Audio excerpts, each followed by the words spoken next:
Hello everybody, Dave Neal here, stand-up comedian, host of Bachelorette Recap, a guy's review. Happy Monday morning to everyone out there in Bachelor Nation.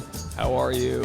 Hope you're having a nice cup of coffee. I guess if you're on the East Coast time, maybe it's more like lunch over there, avoiding whatever work you need to be doing. Looking at you, Cheryl, I understand. Take a break. Take a load off. Let's talk about Tayshia and Zac Clark. You know, it's been a pretty wild off season. I was like, all right, we'll have 8 weeks between Bachelor and Bachelorette. Not much can happen. And of course, Matt James and Colton Underwood were like, hold my beers. Or hold my beard. Matt James, hold my beard. So Matt James, of course, had Rachel Kirkconnell in a little two-timing incident. Didn't end too well. Now he's hanging out with teenage TikTokers. You do you, Matt James. You do you. And then, of course, Colton Underwood came out of the closet. We've been talking about that story, more so with regards to the fact he hasn't properly addressed his stalking and harassing of his ex. Now, there are some stories in Bachelor Nation that seemingly work out, one of which, Zac Clark, a.k.a. Clarky, and Clark is my mom's maiden name, so I actually could have been a Clark myself. You know what I mean? We could have been bros hanging out, doing our thing. Zac Clark and Tayshia Adams, seemingly from two different worlds. She's from Orange County, California. He's from, Philly and Jersey and Baltimore all rolled into one, which you got to love. He's got that big blue collar energy. If you talk about Bachelorette's Zac Clark reveals he and Tayshia Adams have started wedding planning. So we'll talk a little bit about this, but of course we're going to talk about his addiction and recovery, because if there is a story in Bachelor Nation that needs to be highlighted more, it's Zac Clark's work with the community of recovery. When we talk about the issues in our country, mental health, we've got a lot of problems, a lot of safety nets that used to exist in our country and that have existed in other first world countries to prevent homelessness and mental health issues. A lot of these safety nets are gone. A lot of the middle class, minimum wage isn't great. So a lot of people that have just lived on this fringe of being able to survive versus not survive might have been kicked to the curb. There's always that threshold of people that are making it and doing okay and people that are breaking. And we need to take care of the people that are breaking. Zac Clark is one of those people. He broke down. And succumbed to his addictions, lying to his dad, his family, whatever. When you're an addict, you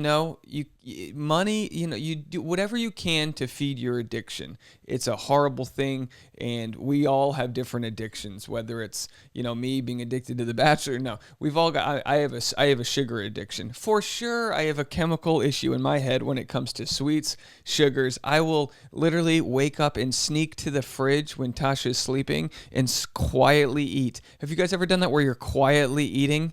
The problem with my addiction is it's legal. So it's like, everywhere you go, there's just sugar and everything. The whole industry's messed up. But, of course, alcohol, chemical dependencies, addiction to porn. There's so many addictions that can ruin someone's life that get in the way of a good thing.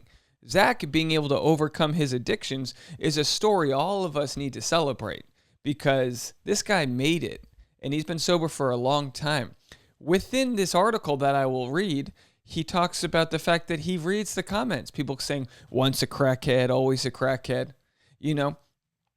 We have a hard time having empathy for strangers, especially people that have got some sort of fame or platform. We just feel like we can talk to them in a way that we would never talk to someone in our real life. So there's two things we need to grapple with. As the receiver of the info, which I get a fair amount of hate, probably nothing compared to Zac Clark, but as a receiver of info, you need to realize that somebody spewing hatred your way has nothing to do with you. That's on them. What you say about me is none of my business. You know what I mean? The problem with social media is when you say nothing, whatever you say is none of my business, it still shows up in my phone, and I wake up and I go, there's a whole thread that thinks something, whatever.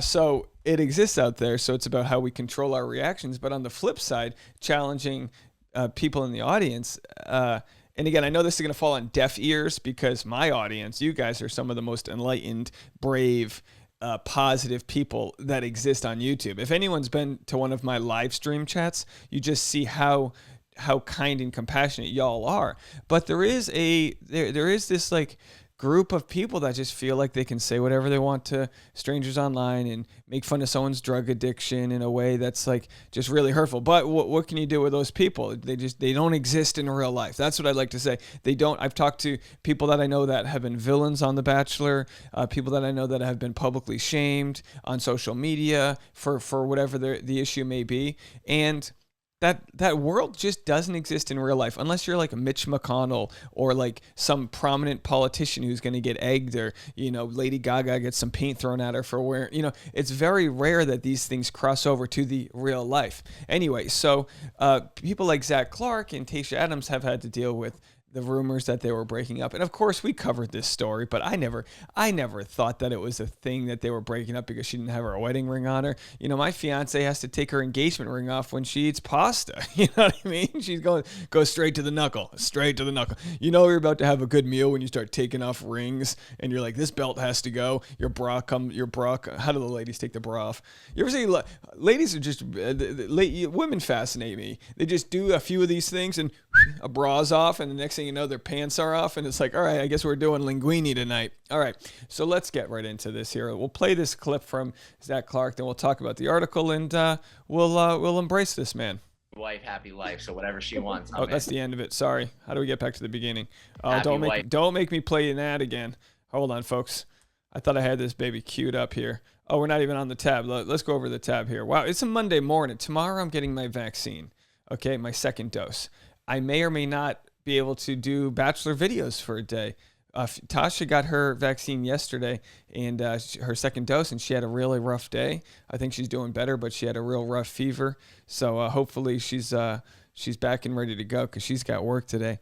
Happy wife, happy life. So whatever she wants, I'm in. You know, I've spoken to a ton of Bachelor couples, you know, in the months after the show, and they say the months after the show are the hardest. Would you say that it's been difficult for you guys, and what kind of challenges have you faced and how have you overcome them? Yeah, no, look, naturally, for all the reasons that people say it shouldn't work, right? Because it's so quick and all that stuff. And I hear that. There's also a lot of reasons why, for me, it does work, right? Because you put the cell phone down, there's no distractions, your conversations are very like pointed and structured. And you really give yourself, like for me, I gave myself that opportunity to kind of really explore what love was and what this relationship could be. And so coming out of that, I think we had a strong foundation. And then it's about like, you know, digging in together and getting to know each other and understanding each other's lives. And we're both, you know, like passionate, driven, busy human beings. And with that, like we need to remind ourselves to work each other into it. And we've done that. So yeah, the couple months after, there were some ups and downs, of course, you know, and like well documented, but at the end of the day, like it's all good right now. Yeah. What's the most surprising thing that you've learned about her since the show? She's funny. I mean, she's funny. She doesn't think she makes me laugh, but I actually do. I laugh at her. She just doesn't know it. And she loves sweets. She'll try and pawn that off on me, but she definitely loves sweets. And, you know, she really cares. She really cares about other people, and she feels things like tremendously. And that's something that I really appreciate about her. Do you guys feel the pressure to stay together because of the show, or do you kind of not listen to the noise? Because, you know, there was all those rumors that you guys split up because she wasn't wearing her ring because she was going to get sized. Like, so many people are invested in your relationship. Does that get a little overwhelming at times? You know, I think, and I explained this earlier, like I think, or I don't think, I know that at the end of the day, you know, there's our relationship, me and her, and then there's everything else kind of around it. And if this isn't solid, which it is, then, you know, this stuff can kind of like work itself into it, but it is solid. And like, at the end of the day, like none of that other stuff really truly matters. I think you need to be aware, and I think you need to like acknowledge that it could be difficult, just like you're asking me. But you know, that's why we have each other, to support us through those like difficult times or whatever it might be. Totally. You know, I gotta ask, are wedding plans in the works, or are you guys still taking it day by day? No, well, I mean, obviously there's wedding plans, you know, like, you know, there are plans to get married, but it's been a wild start to the year, you know, and is there a wedding date at this very moment? No. Will there be? Yes. Yeah. Do you think you guys will televise the wedding? Oh, I have no idea. Is that something you do? Is that something you do? the bachelor couples have gotten wedding specials and things like that? I would say probably not. Yeah. Knowing us, I would say that's probably a no. But hey, happy wife, happy life. So whatever she wants, I'm in. Well, if your vows are anything like your proposal, it's going to be the most romantic thing of all time. I appreciate that. All right. The funniest part with that quick snippet, by the way, that background music is ridiculous. Turn that disco off. We don't need disco at 8 a.m. He goes, is that what people do? People get married on TV? I love how out of the loop Zac Clark is with Bachelor Nation. He's like, people, wait, they do this on TV? They do a full special? What do they go to some beach somewhere? And Neil Lane shows up, this leathery fool, and just gives them rings. And they're like, yeah, that's exactly how it works. He's like, oh, yeah, well, all right, we'll do that.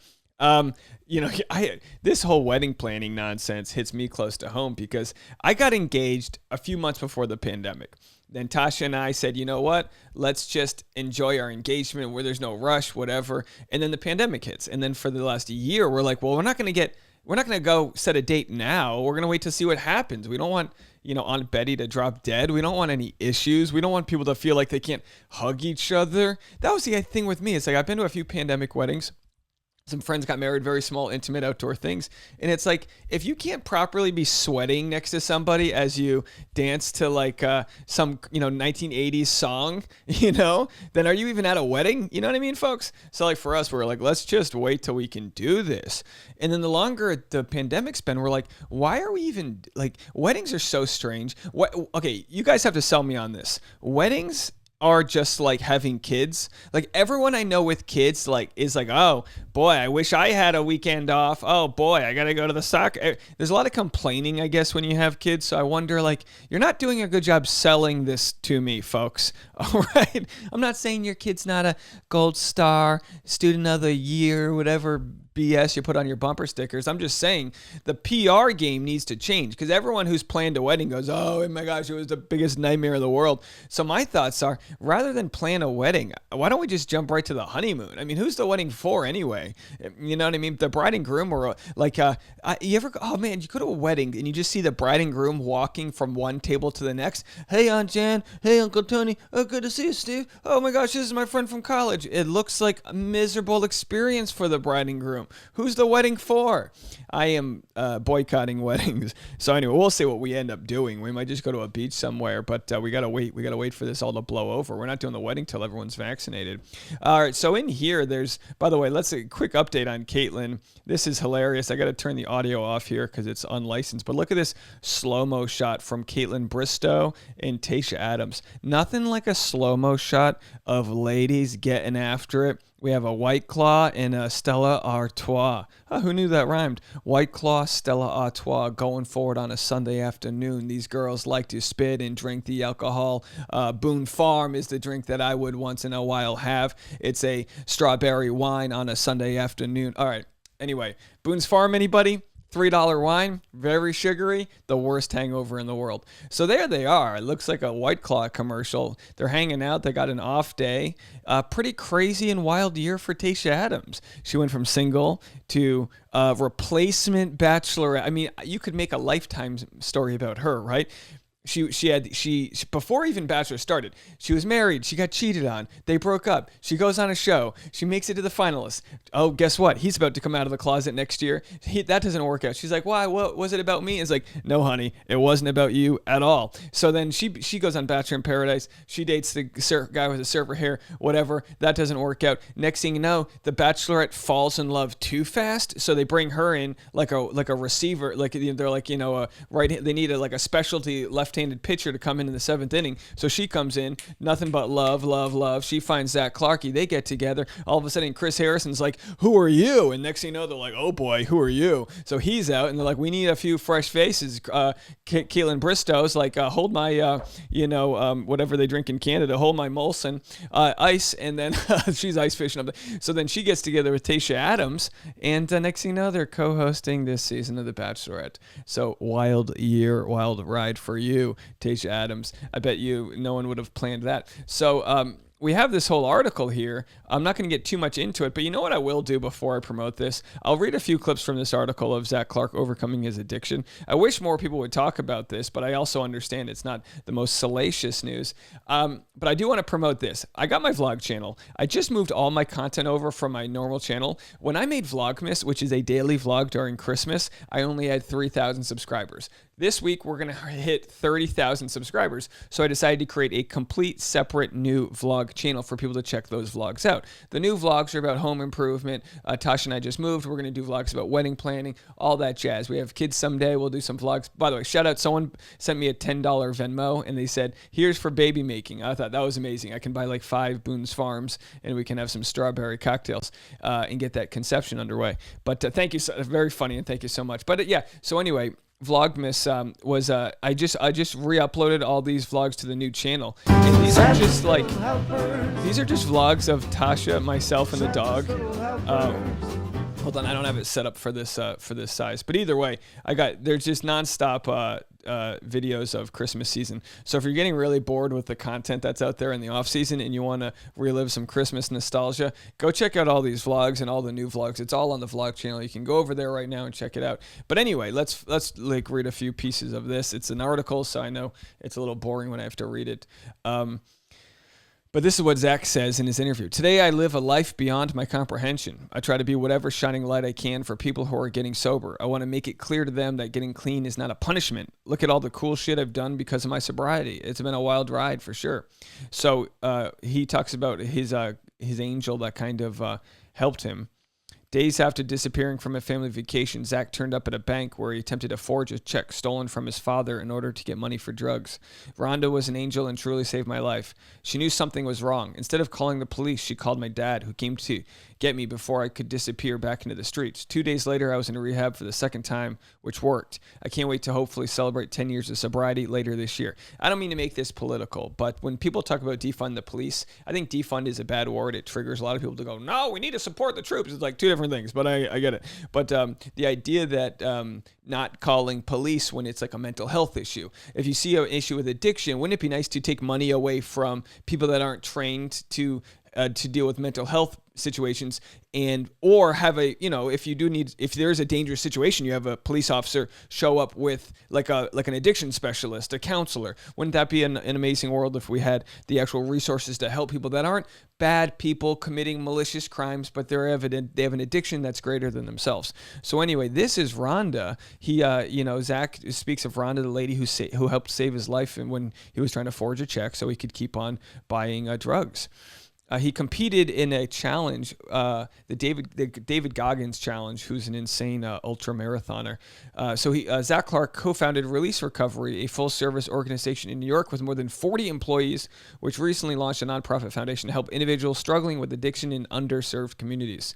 So he ran 4 miles every 4 hours within the span of 2 days alongside 9 teammates and raised $65,000 to help fund scholarships for disadvantaged addicts to enter treatment. This is an amazing thing that Zac Clark has going on here. I hope that the Bachelor show, while they continue to promote Tayshia and other successful love stories, I hope that they are able to shine some more light onto the work Zac's doing. He said this weekend wouldn't have been as successful as it was without Bachelor Nation. Says Zac, noting that the event convened franchise fans, running enthusiasts, and members of the sober community alike. I would be a fool to not recognize that support. The people who came out from Bachelor Nation this weekend were pure, authentic, and really just wanted to help. Reflecting on his Bachelorette journey, Zac says he's grateful for an array of reasons. At the top of his list, he feels lucky to have found the one, and of course, he is thrilled at the opportunity to connect with others who relate to his experience with addiction. Also included in this unexpected pride he felt watching his love story with Tayshia play back on screen, signaling a permanently bright future. I was really proud of myself. That's not an easy thing for me to say. Watching it back, I really feel like the guy who America was meeting is who I am. That was really reassuring to me, says Zac, who now lives in New York City with Tayshia. To be able to sit back and watch myself smile with her by my side was emotional. So he talks a lot about, there they are running New York City. New York City is such a great place to live. I just wish, oh man, I love those days. He had a couple, let's see, When you first found out you had been cast on The Bachelorette, did you go into it knowing you wanted to share your story about addiction and recovery? It's just who I am. I have brown hair, I'm 6 foot tall, and I'm also in recovery. It's just another piece of me. You know, that's just such a beautiful way to live. Just the owning up to your issues and saying, this is what I am. I am an addict. I'm in recovery. This is who I am. Laying that out there for someone else so that they can properly understand who you are and you're not hiding or living in shame. I think that's one of the biggest problems in life is how much we live in shame, whether it's like if you're a victim of domestic violence, you're silenced by your own shame or judgment or what other people will think of you, or your addictions are more powerful than you. Overcoming that shame and the stigma is so important. He says, my sobriety and my recovery allowed me to come date you on national television and start a business and have a livelihood. She's starting to really understand the importance of it in my life. I wanted to share one part. So after nearly 10 years of sobriety, how do you handle harsh judgments or negative responses to your past? Look, I've seen the comments on Instagram, the stuff like once a crackhead, always a crackhead, and Tayshia don't date a drug addict. I dated a drug addict and he was full of shit. I work really hard not to fall victim to the one comment when there's 9 other really positive, encouraging comments out there. I've gotten really good at swipe delete, I say, and not giving that negativity more power than it deserves. I remind myself all the time that the good outweighs the bad. Whew, that's just a real strong foundation for him to be at. So this whole article is great. I'll put a link below, and there was one part I wanted to share. Let's see if I can find it. You're inundated with supportive social media messages from people who have been touched by your story. How do they impact you? This weekend at the Goggins Challenge, I had a heavy one. There's a woman up in Massachusetts, and we've written back and forth several times. She shared her story, and I told her, hang in there. Take care of yourself. This weekend, out of nowhere, this woman comes up holding her dog, and she's like, Zac, I'm Denise. I just drove down from Massachusetts. We've been going back and forth. It took me a minute to put it together, and she's like, knowing that you're going to be here, I had to come down and personally thank you. You've single-handedly pulled me out of this deep depression. It was almost too heavy to even comprehend. I'm starting to see it more and more. There's a guy that I'm kind of mentoring now who had reached out. So these stories are starting to pile up, and it's all feel good shit from Bachelor Nation. It's unbelievable. Well, Zac Clark, you get the energy, you receive the energy that you put out there. So by putting out this amazing story that he has in this large community, you know, and it's so funny too, is, you know, we watch this show with our own preconceived notions where like, maybe Zac looks like a guy you used to date, so you don't like him. Maybe he looks like a family member, so you do like him. You know, we watch this show and you know, I remember reading people's comments going like, I don't trust him, this and that. And look, you know, God knows the story's never over. There's people that we trust in our lives that turn out to be big, scamming, bamboozling a-holes. But Zac seems like the real deal. He seems like the real deal, and it seems like Tasha's my Tasha. It seems like Tayshia was able to understand that and feel that energy, that kind of calmness that he has as an older contestant on the show, where he has lived so much of his life and learned so many lessons. He wasn't on the show, you know, barking up the wrong tree. He was pretty much a no drama guy who knew his own self-worth. For any guy or girl out there in the dating world, you want to look at people like this. He's not surrounded by this frantic energy and insecurity. I'm 6 foot tall, I have brown hair, and I'm an addict, and I'm in recovery. And by knowing like thyself, he's able to properly sell that to others, to be like, who wouldn't want to be with me? I've got a lot going on. I'm helping others. And now the people that he's helping are just flooding him with the support by just showing how much he means to them. Really good aspect of the community, and I hope you guys appreciated this as much as I did. Go have a read of this article. I'll post a link below. And of course, if you haven't already, go check out my vlog channel. We're just hitting 1,100 subscribers, and I've got all this new content I just posted. For all the new people that didn't know that you could find this content, I mean, look, you got videos of me. I don't know why it's cropping it out like this, but you got videos of me shopping for Tasha for Christmas, and a lot of rooftop stuff, decorating. We had decorated pine cones, and went to a Harry Potter cafe. All right, it's all stupid stuff, but I had to go promote it out there because if you want to see the most expensive Christmas tree in the world, you can go check that out. How do I make this bigger? I'm trying to figure this out, folks. Anyway, there'll be a link below, and you can go check that out. All right, I'm done promoting myself. You guys have a fantastic one. I'll be here all day. We have a live stream happening at 4 p.m. today, so you can go check out that live stream. We'll be talking about anything in Bachelor Nation. If you guys want to call in before the live stream, there's a number 401-213-9828, and we'll see you later on. Bye now.